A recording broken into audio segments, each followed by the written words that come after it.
Bonsoir à tous, bienvenue dans le 7-8 Sport, l'émission consacrée à l'actualité sportive dans le département. Tout de suite, le sommaire de votre magazine. Handball, plaisir à remporter la finale senior de la Coupe des Yvelines contre Montigny-le-Bretonneux. Le score du match est sans appel, 39-26 pour les Plaisirois. Le résumé dans ce magazine. Twirling Bâton, la troisième édition de la soirée des champions est organisée ce mercredi soir au Vélodrome national de Saint-Quentin en Yvelines. Coup de projecteur sur cet événement et sur ce sport avec les organisateurs et des athlètes qui seront présents. Cyclisme, le championnat minime cadet s'est déroulé ce dimanche dans le hameau de Bouessy à Manille-les-Hameaux. Plus d'une centaine de coureurs classés parmi les meilleurs des Yvelines ont pris le départ de la compétition. Et puis nous parlerons également de football américain et de l'équipe des Templiers d'Elancourt qui fêtait ce week-end ses 30 ans.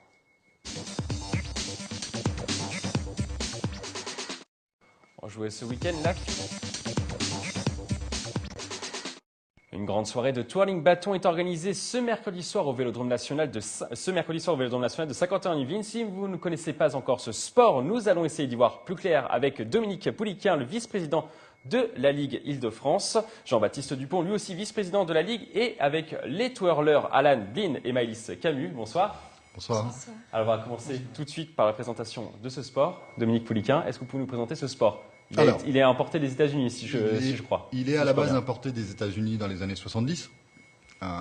Il est arrivé très exactement en 74 en France, le temps que l'idée germe, la fédération existe en 78. Et à partir de là, c'est un essor. En fait, en France, on a pris une partie des majorettes qui voulaient faire du sport. C'est devenu un vrai sport, reconnu par le comité olympique français. C'est de même en Italie, je crois, aux États-Unis aussi. Et voilà, l'expansion au fur et à mesure du temps pour arriver aujourd'hui aux 14 000 licenciés à peu près en France. Donc un vrai sport reconnu par le ministère des Sports, reconnu par le Comité national olympique et sportif français. Donc voilà, un sport qui a sa place dans le paysage français aujourd'hui. Jean-Baptiste Dupont, quelle est la différence avec les majorettes ? On compare souvent ce sport aux majorettes, quelle est la différence avec ce sport ? Il n'y a pas de comparaison à faire. On est dans un gymnase. Les athlètes qui pratiquent le twirling bâton sont des athlètes et des compétiteurs, alors que la partie majorette, on va dire, c'est plus dans la rue, défilé. Donc là, on est plus sur une discipline sportive avec des vrais compétiteurs. Maëlys, vous confirmez ? Oui, tout à fait. On n'est pas du tout dans le même style de représentation. Même chose pour vous, Alan ? Tout à fait. On ne fait pas des défilés, on pratique ça dans un gymnase. Et on a un côté... C'est plus un vrai sport, en Tout à fait, selon vous. Tout à fait. Et vous essayez de sortir justement de ce stéréotype des majorettes, Dominique ? Alors, ça perdure, parce que dans l'imagerie populaire, voilà, les majorettes, c'était gentil, c'était mignon avec les fanfares dans la rue. Alors, ces jeunes-là ne l'ont jamais connu. Jean-Baptiste l'a peut-être connu. Moi, je l'ai connu à travers mes parents il y a très très longtemps. Donc, j'ai pas de frustration particulière vis-à-vis des majorettes. C'est simplement pas la même chose. C'est comme si on compare, je sais pas, les choux et les navets.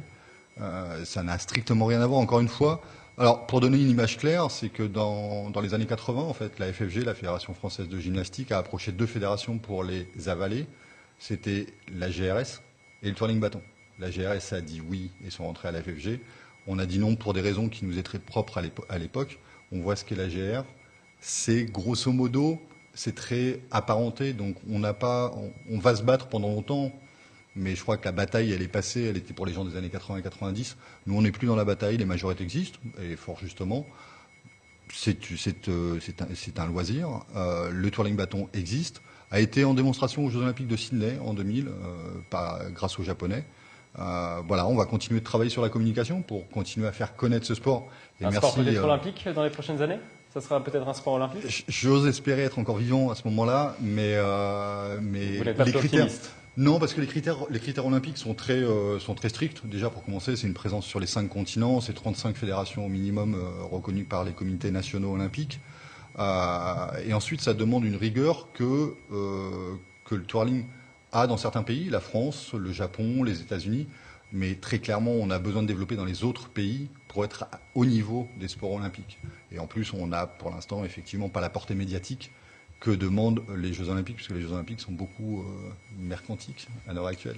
On compare aussi souvent le twirling bâton au patinage artistique, par exemple. Il y a un côté esthétique dans le twirling bâton. Vous avez ce sentiment-là également ? Oui, dans l'idée, et je pense que c'est une bonne direction quand on fait le comparatif. Dans le principe sur les compétitions, où on a une table de jury, où les athlètes sont jugés sur leur appréciation, sur l'évolution, sur la technique, l'artistique, sur tous ces points-là. Donc c'est vrai que sur ces points-là, on peut avoir vraiment un vrai comparatif où on est proche du patinage artistique, sur l'artistique encore, comme je viens de le dire. Maëlys, le twirling bâton, généralement quand tu annonces à tes parents, à tes amis que tu fais du twirling bâton, qu'est-ce qu'ils en pensent? C'est pas très connu encore, donc mes amis ne connaissaient pas. Et puis ils sont venus à mes compétitions et ils ont bien aimé, ils ont accroché. Et ils vous encouragent? Oui, ils sont derrière. Même chose, Alan? Tout à fait. Maintenant, je pense que j'ai à peu près mes amis et ma famille qui me suivent dans toutes les compétitions et même à l'international, ils font le déplacement pour venir nous supporter. Et c'est un sport assez physique, parce qu'on parle beaucoup de l'aspect esthétique, etc. Est-ce que c'est un sport physique, Alan? Tout à fait, ça nous demande une vraie préparation physique, aussi de la souplesse, de la patience, parce qu'on ne peut pas réussir tout du premier coup. Ça demande beaucoup d'envie aussi. Maëlys, on vous voit justement en compétition, Alan. Là, ce mouvement, expliquez-nous. Faut faut de la souplesse, faut savoir lancer le bâton. Tout le monde dit que ça pourrait être facile, mais pas du tout. Rien que le lancer, c'est compliqué. Et on peut rajouter des rattrapages. Pourquoi vous dites que c'est compliqué de lancer? Parce que c'est difficile à apprendre déjà. Le manuel du bâton, en fait, c'est assez compliqué. Je vais l'aider un petit peu, puisque tout tourne autour du pouce sur les lancers. Et en fait, en fonction de la direction de la main, de la position du pouce, le bâton peut partir à droite ou à gauche. Donc déjà, il faut avoir un lancer juste pour pouvoir faire un rattrapé juste. C'est très Maëlys, c'est un sport physique, on en parle depuis tout à l'heure. Il faut beaucoup d'endurance, oui. Il faut beaucoup d'entraînement pour arriver au niveau d'Alan? Oui, beaucoup d'heures d'entraînement, oui, par semaine, oui. Et vous travaillez comment, généralement, dans un entraînement? Qu'est-ce que vous travaillez Euh, Expliquez-nous bah, un entraînement type. Alors d'abord l'échauffement, qui dure 30-45 minutes. Puis après, on passe à la préparation au niveau du bâton, qui demande beaucoup de temps aussi. Et après, on répète notre enchaînement qu'on va présenter en compétition. Dominique Poliquin, est-ce qu'il faut avoir fait de la gymnastique pour se lancer dans le twirling bâton? Oui. Obligatoire. Alors, il ne faut pas forcément préalablement en avoir fait. Ça fait partie de nos enseignements. En fait, on parle de 3 disciplines différentes dans le twirling bâton, le maniement du bâton, la gymnastique, la danse. Et on rajoute l'interprétation qui, voilà, au plus haut niveau, on en a besoin. Donc la gymnastique fait partie des enseignements qu'on donne théoriquement dans les clubs les plus structurés. On a des profs de bâton, on a des profs de gym. Donc forcément, il faut être gymnaste. Et quelque part, ces 2 athlètes, entre autres, sont des gymnastes maniant le bâton.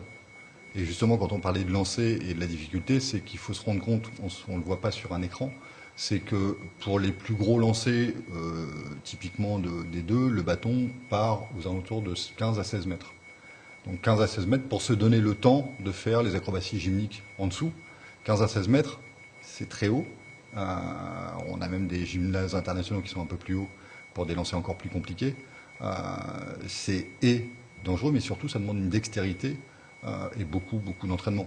En France, on s'entraîne beaucoup. Au Japon, typiquement, le champion du monde actuel, Keisuke Komada, me disait il n'y a pas très longtemps, il s'entraîne 6 heures par jour, sauf le mercredi et le samedi, puisqu'il s'entraîne 8 heures. Et il est de repos. Il faut s'imposer 6 heures par jour pour réussir? Ce qui n'est en rien choquant, c'est tout simplement le rythme des sports-études.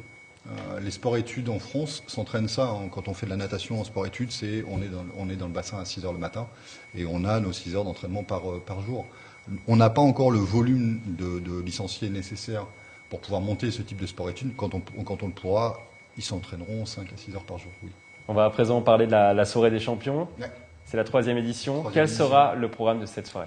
Alors 3e édition est la plus grosse des éditions jusqu'à présent, puisqu'en fait le concept c'est un petit peu pris de ce qu'on fait en GR ou de ce qu'on fait en patinage artistique avec les galas avec les athlètes de plus haut niveau. Donc on a pris les finalistes du championnat de France francilien.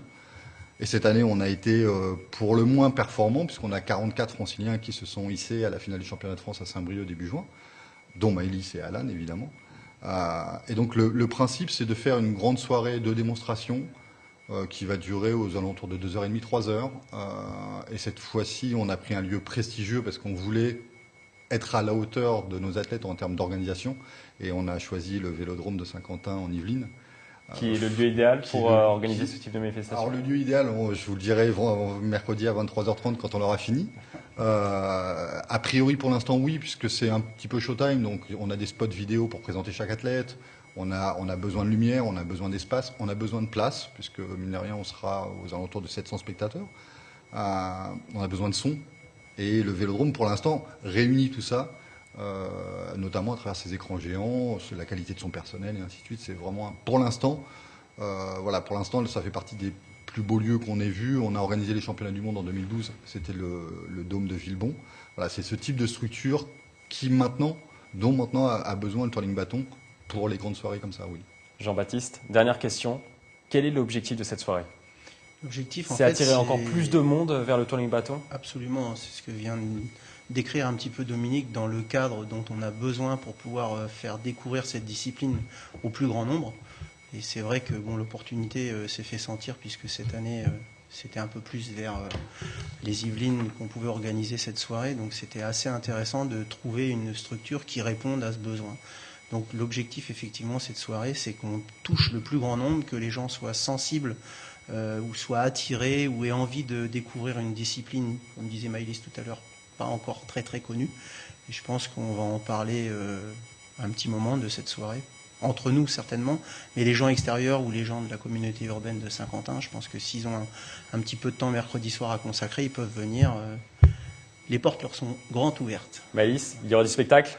On espère. Vous allez produire du spectacle? Oui. Ok, c'est noté.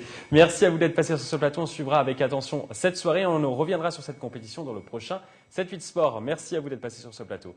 Après cette page Twirling Bateau, zoom sur le cyclisme.